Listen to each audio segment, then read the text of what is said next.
Hey guys, Ellie here. Hope you're doing well. Happy New Year. It's the year of the snake. And I'm sorry that I haven't made a update video in quite a long time. I think about probably 4 or 5 weeks. I haven't made a video. The situation with Tottenham is really dire, and I've been in a very downward, depressing spiral where I've been in a pit of despair. We are very close to the relegation zone, and we've lost so many games lately that we could have easily not lost. And so that's the reason that I haven't made a video, but it's not because I didn't want to talk about it. I just couldn't bring myself to talk about it. I mean, internally, I've been on the edge of crying in despair. I haven't done it yet. I haven't cried yet, but I'm almost there. So, what are some of the reasons that we are possibly facing this relegation? And don't get me wrong, this is an existential crisis. We are in danger of relegation, and I've never actually had to say that in like my whole life. I've never even thought about it. I know that Spurs were relegated in the 70s, and I may have been too young to pay attention to that at the time. So, for as far as I've been consciously supporting Tottenham, its relegation has not even been in my vocabulary. And unbelievably, amazingly, we're facing it. So, how did we get here? How do people come up with this timeline of events? Why are we here? How could we have fallen so quickly, so fast, and quite unbelievably? So some people are saying that the first mistake was to sack Pochettino, and uh, he got sacked for really spurious reasons, and I don't think that we've ever really recovered from that. That's probably like the biggest mistake. Um, he got us to a Champions League final and completely overachieved, given the resources that he never had. So I mean, I think there were like 2 or 3 transfer windows where he didn't buy anybody, or no transfers were made as such. So he did rely a lot on the youth, um, but not in the same way that 18-year-olds are taking the field consistently game after game as they're doing now. So that's one. They had Jose Mourinho lined up to take over, and he was waiting in the wings. If you watch that um, All or Nothing Amazon video, where it's like a documentary series where they followed Tottenham Hotspur around with some cameras and things like that, and then they sacked Pochettino, and then they brought in the Dyson vacuum cleaner and they cleaned under his desk and they got another person right in. It's disgusting. It's disgusting. They had him waiting in the wings, and then Jose just moved right in. Um, and then they sacked Jose when people didn't like his brand of football, and they sacked him like 2 weeks or 10 days before a cup final. Okay, it wasn't like an earth-shattering cup final, but he probably could have won that game. We'll never know.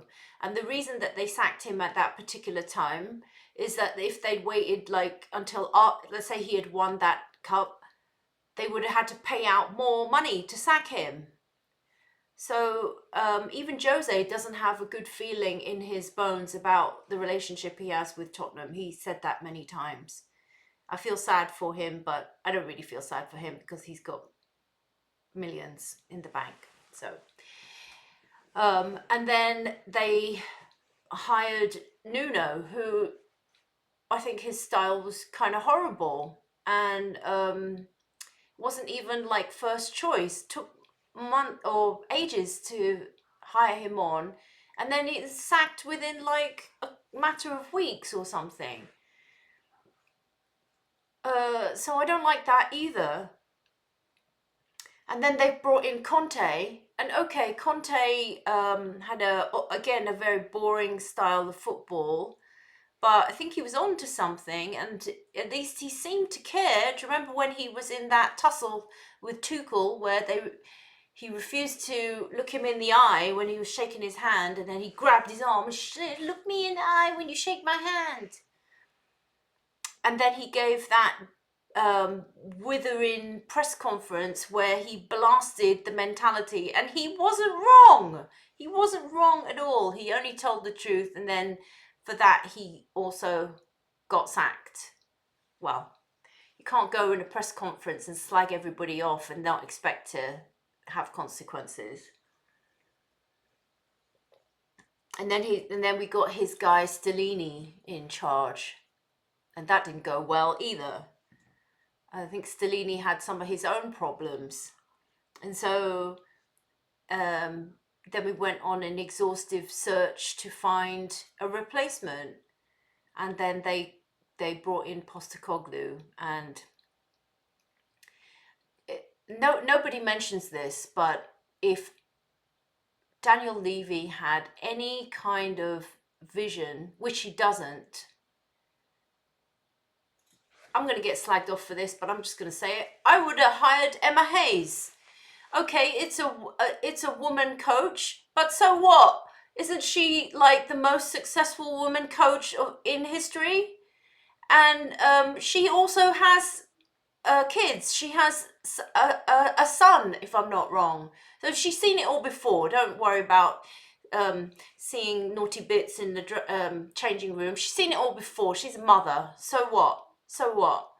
If you'd been brave and taken a chance, you could have created history by hiring a woman. All right, I'm going to get off that topic because I don't think anyone's going to support me on that. But maybe she would have done a better job than Postecoglou seems to have done. So Postecoglou seemed to have that dream start. Remember last season where he went 10 games unbeaten, and then there was one moment where we were like top of the league in October or something of last year, and the year before, and that was a very bad omen because it kind of set the tone, like where we could only ever go down from that point, and people's expectations were completely wrong.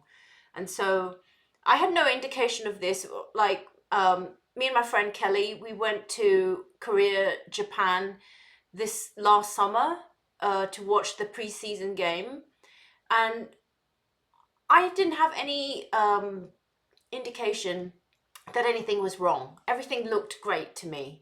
But of course it looks great because you're playing against the J League or the K League or whatever. And then only come a cropper when you play Bayern Munich. And of course, even in a friendly game, we get beat by Bayern Munich. I mean, this must be some kind of omen. I must stop going to watch Tottenham against Bayern Munich because every time I go, okay, admittedly, I've only seen them twice against Bayern Munich, we lose. So it must be my fault, right? Anyway, I don't feel like Ange's in-game management also is helping. So the other day against Leicester, he takes Richarlison off and then doesn't replace him with another striker when Will Lancashire is sitting there right on the bench. Why didn't he replace him? And so he made substitutions, but he made them way too late, or he just chooses the wrong person. So why do you not play Sergio Reguilon when he's sitting there? He's sitting there and he's a left back. Nobody has fancied Sergio Reguilon since that incident with the Serrano ham back in COVID. So remember, Jose felt sorry for him because he said he was going to be all alone during Christmas. And these guys like to have all their families around, and they like to have their mum there and everything. And he said he was going to be all alone because he was in the time of COVID. So Jose bought him a ham, a giant Iberico acorn-fed ham for £500, which is a lot of money, and gave him this big ham. And then it turned out he went to someone's Christmas party with a bunch of Argentinian bombshells. So and then the picture ended up on the internet. So Jose found out and he was mad. And then from that day on, I don't think Sergio Reguilon's had a look in anywhere except when he was sent on loan to Man United and Brentford, right?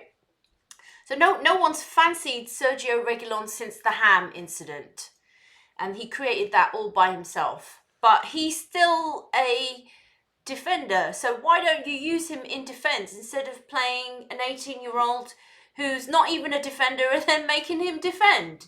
It makes no sense. And the same with Jed Spence. Jed Spence sitting right there. Why don't you use him? And if you want a home base player, he's sitting right there. Why don't you pick him for Europa? Some of these decisions are like baffling. And so I'm the only one who said it, and I'm going to say it. We had a chance to make history by signing a woman coach, and we didn't do it. She was available. We didn't do it. You could have hired Pochettino back, give him enough money, he would have done it. Maybe. But anyway, Pochettino's on to his own journey where he's taking a team to a World Cup finals, and he's already qualified because it's the host nation. So he can't lose. No one has any expectations of the US men's national team because really they're not that good. I watched them the other day play against Costa Rica, of course. And then some of them have good individual effort, but on the whole, some of them are really awful. But in terms of what people's expectations are for the USA, no one really expects them to win. So then he can't lose. He can't lose, and he's getting paid a boatload. So why would he leave that to go back to Tottenham? Makes no sense. And deal with Daniel and deal with the media scrutiny.